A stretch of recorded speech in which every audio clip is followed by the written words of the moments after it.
প্রস্রাব করার সময় যদি কারো কাপড়ে 2-1 ফোঁটা তরল লেগে যায় তাহলে কি সেই কাপড় দিয়ে নামাজ হবে কিনা?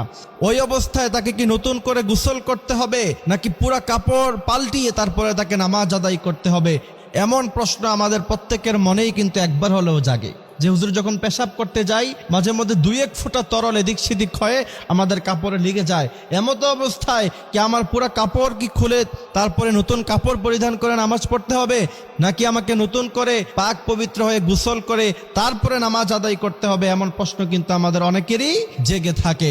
এই প্রশ্নের উত্তর হলো, প্রথম কথা হচ্ছে আপনি যদি প্রচন্ড পরিমাণে অসুস্থ হন, যে আপনার প্রস্রাবের ফোঁটা একটু পর পর বের হয়ে যায়, একটু পর পরই আপনার প্রস্রাবের ফোঁটা বের হয়ে যায়, এবং আপনি ওযু অথবা গোসল করার পরে আপনি যখন সালাত আদায় করবেন অথবা নামাজ আদায় করবেন, এতটুকু সময়ের মধ্যখানে আপনি কখনোই নিজেকে সেফ রাখতে পারেন না,